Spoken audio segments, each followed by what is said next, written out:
Choisis la taille de ton groupe pour survivre pendant une semaine, seul, en duo ou en trio.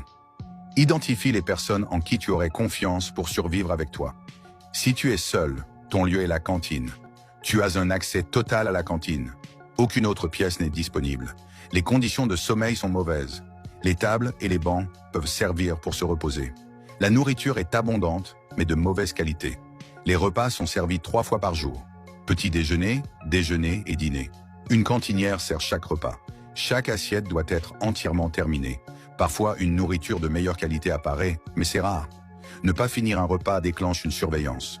Un enseignant entrera, il s'assiera, il te regardera. Chaque repas non terminé fera venir un autre enseignant. Après l'arrivée du 6e enseignant, tu seras escorté au bureau du directeur. Une visite au bureau du directeur scellera ton destin. La survie est simple, finis ton repas. Si vous êtes en duo, votre lieu est la base de recherche arctique. La base est petite. Toutes les sections sont reliées. Vous avez un accès total à la base. Les conditions environnementales sont extrêmes. Les températures restent en dessous du seuil de survie sans protection. La nourriture est suffisante. Les réserves stockées peuvent être rationnées pour une semaine. Du matériel de pêche est également disponible. Les conditions de sommeil sont optimales. Des chambres sont prévues. Des lits king size sont disponibles. Des outils et du matériel de réparation sont présents. Des matériaux pour l'entretien de la structure sont stockés sur place. Tous les dégâts peuvent être réparés s'ils sont traités rapidement. La journée présente des menaces extérieures. Des ours polaires vivent dans les environs. En cas de rencontre, il faut battre en retraite immédiatement. La nuit présente des menaces plus dangereuses. Des entités apparaissent après la tombée de la nuit. Elles endommagent les murs extérieurs, les portes et les supports.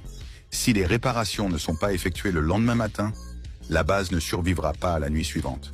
Ne quitte jamais la base la nuit. Si la structure cède, les chances de survie tombent à 0. La survie dépend de la coordination et de l'entretien. Si vous êtes en trio, votre lieu est la ligne de métro. Tous les trains sont immobilisés et arrêtés entre les stations. Vous avez accès à plusieurs trains.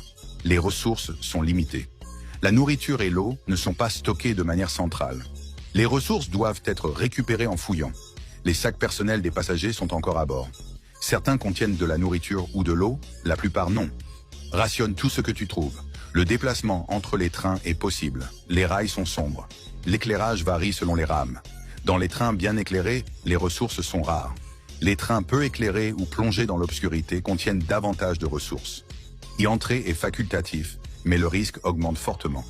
Des passagers sont présents, ils semblent endormis. Ils ne sont pas humains. Ils ne bougent pas sauf s'ils sont dérangés. Ils ne respirent pas. Ils réagissent au son et au toucher. Si un passager se réveille, la fuite devient presque impossible.